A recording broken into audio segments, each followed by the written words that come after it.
Hey guys, how y'all doing? This video I'm going to show you guys the sort of custom-made MacGyver style drive shaft that I made here. This part here, it's sort of painted. This is the yoke that came with the overdrive. I'm not sure it's original because when I got it, there was a really old-looking paper that says attached to it like a tag saying 66 Pontiac. So I don't know, could be, could not. Perhaps it isn't. I mean, it fits perfectly, but maybe it's just one of those things that just interchanges, right? But so this is the part that I had, and then I went over to the junkyard, and I literally picked up this. I just walked around and looked for drive shafts, and I came across this one. You see it's got this slip yoke here. That's exactly what I wanted. I don't want that, single pipe anymore. Hang on, let me change it like that. Fuck, probably fucked up the video, didn't it? Because that way it's really easy to just remove the drive shaft if need be, right? Like I said, with the other one, that's just a continuous pipe. You literally have to remove the bolt. You literally have to remove the rear axle to get it out, right? But this one, you can literally just shorten it and you can make it longer. So, I mean, everything's easier because you can, just adjust it, right? But unfortunately, let me say that again. Unfortunately, it turned out to be too short, right? And the other problem is, let's say, you could extend it quite a bit because there's quite a bit of slip here, right? This is pretty long, so you can actually make it quite a bit longer. But even so, it was still too short. And the problem is that you'd have this part here, which also, slips in and out, right? So if I had just put this in, you could sort of get it to fit, but then it would shrink and the drive shaft could literally fall out, right? So I had to make it longer. Now, I know I've heard people saying that, you need to unweld this and buy another pipe, and then re-weld it. But, that was just going to turn into a nightmare because I literally would have no way to go to pick up a pipe, right? Because and I didn't really want to put the old transmission back in. So anyways, I was just looking for a way to just get myself on the road with the overdrive. So what I did is, and of course, right, this on this drive shaft, you see it's a 4-bolt that would in the original car that it came off of.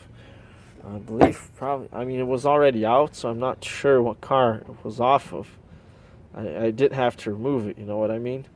It was already out, so I was just, picking it up from the back of a truck. But apparently it's from like a 2007 Dakota truck or whatever, I literally pulled it off of the back of a truck. But people just leave stuff everywhere, so may or may not be. Anyways, there you have it. It's 4 bolts. But the overdrive, it's a yoke like that. So fortunately, the diameter of the bearings here, they were actually the same. So I was able to attach this to there to make an adapter, right, to convert this slip yoke here to the 4-bolt, 4-hole, right? But if I had left it like that, then we'd have a double joint, and instead of the drive shaft running straight, it would literally go like this, right? Because you have too many joints there, so it's like a flimsy, right? So what I did is I just got a few pieces of steel and just put them in there.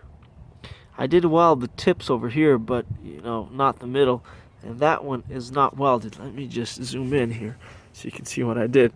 that is to prevent this from turning.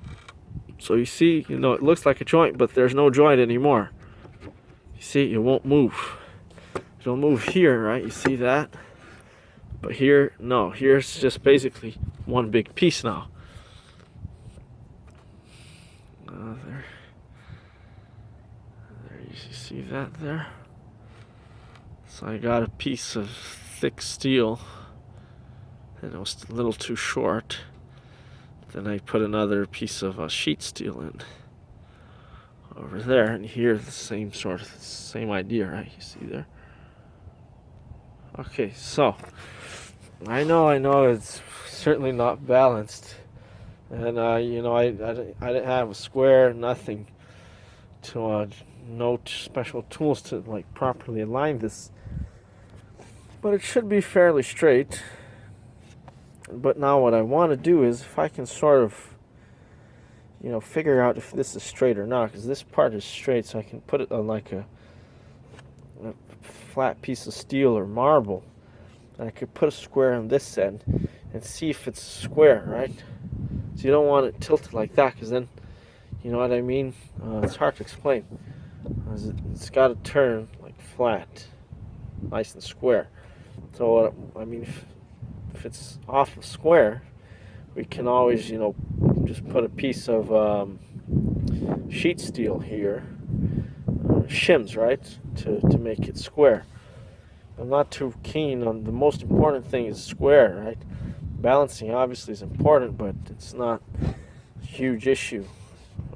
If it's off square, then you're going to get a lot of vibration. That's sort of what I was getting. Now, one thing that I did here, I'm not sure if it's best to put this part like this, or if it's better to put it like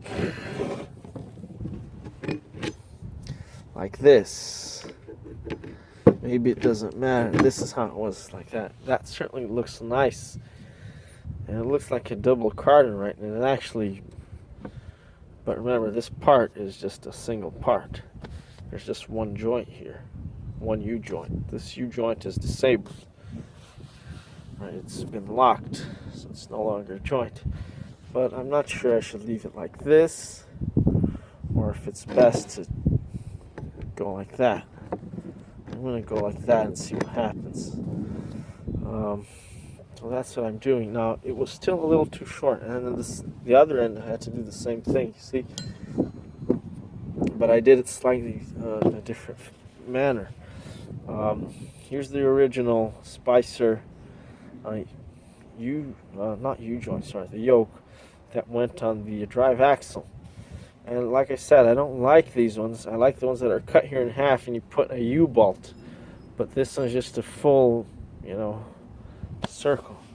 But what I did is, I had a piece of solid pipe that I literally got from like weights that people were throwing away. They closed out a gym, and so it used to be like the ozone dumbbells, right?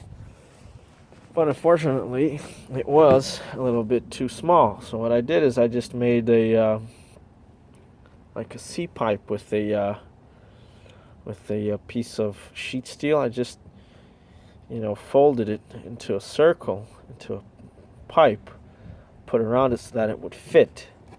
I also had to grind off here a little bit so that this would fit in together. And I just put the pipe across here. Now, like I said, if I had just left it like that, we'd have a joint here. And we can't have that because we already have a joint here. So what I did is I just got another pipe, welded it through here, and welded another pipe through here. So, I mean, like I said, I know this is kind of crazy, and all the, really picky professional people out there with those micrometers and, fancy jigs are gonna try to murder me out here, but, this is sort of like a MacGyver project here. This can at least get me places, and, I'll just drop by a drive shaft place, and maybe they can figure out something better for me. At least this way I'm on the road, right? But so yeah, here the same thing. And this also did, is not only adapted to these 4 bolts here, but also made it longer, right? So that also helped. I really, like I said, guys, I'd like to say this again. I really don't like what they did here. It's just not nice. It's really easy if you have bolts instead of a yoke with bearings that you'd have to remove the drive shaft from that. And especially like here, they have the slip rings. No, it's not slip rings. Snap rings. Pardon me. On the outside, but on the Ramblers, the original drive shaft, they actually had it through the inside here in a C ring instead of a snap ring like that. So as you can imagine, it really was a pain in the ass to remove. Just impossible. I tried removing it while it was in the car, but it was just impossible. So this is what we have now. Moving on, I'll try to see, once again, I'll place this in the table like that and try to figure out. This part's really hard to see if it's square or not, because this part is actually curved too. This part is flat here, but there's not a flat portion here. So how am I gonna know if there's no way for me to use a square? I have to get like a shaft here, a straight shaft, right? But like I said, I don't have it, so kind of hoping. I just eyeballed this, by the way. I just literally looked at it. It looks pretty straight. And guys, my eyes, I don't mean to brag, but my eyes, they're eagle eyes. It's like the $6 million man. We have like lasers that square things, but so it is fairly square. That's what we have there. And what I didn't want to do is I didn't want to damage or modify any of these original parts. So worst case scenario, let's say we need to get rid of this. We can just get the plasma torch, cut this off, just unweld these points here, cut off these spot welds here, right there and there, and we can just undo this, right? Same here, right? Here you don't even have to do that. These pieces here, they're just in there. They won't come out, but they're not welded in there. Yeah, here it's welded, but all you have to do is just grind that off, right? And it's just welded on the tips just to hold it in place. Here it's not even welded, so worst case scenario, we can just disassemble and undo all that was done. But what I'm going to do now is, just to make this a little bit longer, I'm going to place this ring here inside. It's not this ring, sorry, this spring, my bad. It's kind of small. I wish it was bigger, because if it's small like that, it might sort of want to just go all over the place like that. But maybe I'll just put a pipe. And what this will do is it'll keep the drive shaft longer, right? It won't let it get too short. And I mean, if we're across like a bump or whatever, then the drive shaft will shorten itself against the spring here. You know what I mean? Because this is gonna move in and out, but it's still too much here. The way it is right now, it's too much. Because this here was sticking out like that much. That's too much. So remember, guys, there's literally hardly any force like along the drive shaft. It's literally this way that the force is going. So this here, it's actually turning with this. So I literally just drop this in there, and it's probably going to be touching the tip there. So we probably won't have a problem. Now the other, I'd just like to mention this here. Instead of doing this way, if you have a machine shop and better equipment than I have, like a lathe, instead of putting these shims here to lock the joint, you could have also welded not welded, my bad. Another option would have been to drill a hole through here and here, and a hole on the output shaft right? And then just attach a bolt, and that would that would prevent this from going out all the way, right? Because the way this is, it could just literally just fall out. So putting a bolt there would still allow it to, move in and out, but you could place like washers, whatever, so that this wouldn't, fall out completely. And that's what they have on the other transmission. Remember, there's actually a big nut on the end, and the yoke, it's not a slip yoke, it's a fixed yoke. It doesn't slide in or out. So ideally we would have used that transmission here, but the problem is that transmission was even shorter, so we had to use the long transmission, right? Ideally they would have made the long transmission, we would have the long transmission with that different yoke there. That would have been great, but unfortunately that's weren't that lucky. But I mean, guys, it was already, great thing that we had the same size here, same size bearing here and here. That was just literally just great. Because if that wasn't the case, then we'd literally be fucked. By the way, you're probably thinking, well, I could have perhaps used these splines here, see if they match those ones, but unfortunately they don't. This one is actually quite a bit bigger.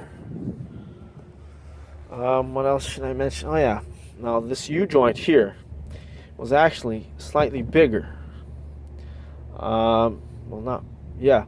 So I had to cut off a little bit off of each side. I just used a table saw, like a regular table saw for wood, and I just changed off the blade and put a blade for cutting steel, right? Just cut a bit off with each end of the U-joint so that it would fit here, right? And then what I did, I had also to grind off a little bit of the ridge. See, there's a ridge there on the U-joint, and that ridge wasn't allowing the U-joint to get into the holes, right? So I just grinded off a little bit. Actually, not a little bit, quite a bit, but to make it fit in there. So I mean, just make it happen, right? So I mean, here's how you make a drive shaft, pretty much without welding. Yeah, we'd have to weld here, but this is not cast iron, so it's a fairly easy weld. The only place, and without modifying any of the parts, just adding stuff, that was what I was trying to do. Didn't want to cut off anything or unweld anything, because it would have just been a nightmare. But I mean, maybe we'll see how bad this is, and then we'll just go over to the place and the machine shop or something. They can square the saw for me and put shims or plane it. Probably just shims will be the best way, just to make sure that it's spot on square here. Same thing over there, right? Because what I'm saying is, this is probably like a little bit inclined, right? It's not perfectly square, I don't think. But I mean, it's not gonna make a huge difference, right? What else should I mention? Oh yeah, these snap rings, guys. You gotta make sure you put them, because if you don't put them, what's gonna happen is the joint is gonna slide to one side, and then it's gonna cause a misalignment, right? And that's probably one reason why why it was shaking quite a bit, because I had forgotten to put some of the snap rings back in, and one side was like, the bearing on one side was sticking out quite a bit, and on the other side it was like sunk in quite a bit. So I'll see if this is nice and square. Maybe I'll put if necessary, I'll just get a piece of sheet steel and shim it, right? If not, I mean, with the joint here and another joint there, and a slip here, as well as a slip here, that should really significantly minimize any vibration that it might have, right? What else can I say? Another thing that I might do is just see if I get a bigger, wider spring. So I'll measure this and look for a wider spring.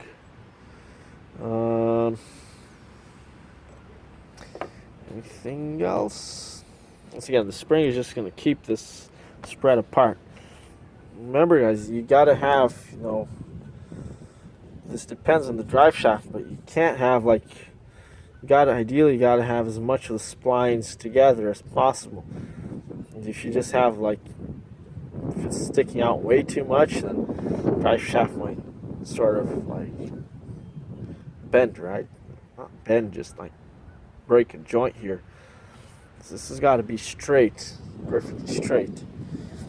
It also might, sort of force splines too much. So, it's not going to happen because it's not that short. Just got to be that much longer, and that spring is going to keep it that length, right? And like I said, if it has to get really small for whatever reason, then it'll compress. But it shouldn't have to, because we've got a slip here, and the slip here is more than enough. There's a lot of slip here. It's this can beat any Jeep out there. I'll get back to you, or maybe I'll just post a link, not a link, sorry, a comment in the description. I'm curious to find out if it's better to leave this way or to put this one together with this one. Right. As for the joint, it's still the same, right? Doesn't matter because there's not a joint here. There's just one U-joint here.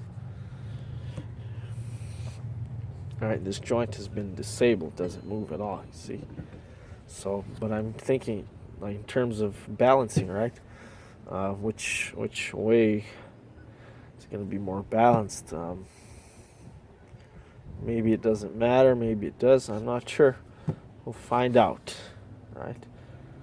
And if we really want to get picky with this stuff, and perhaps there might not be another way, because it might not be possible to find a slip joint, a yoke and a drive shaft for this car, right? Because some of those parts like that are harder to find. But I'll try, and maybe they do have it, but maybe it's too fucking expensive, right? So maybe we'll just have to stick with this. And if that is the case, then like I said, I'll probably just take it to the machine shop, and they can square this for me and put shims.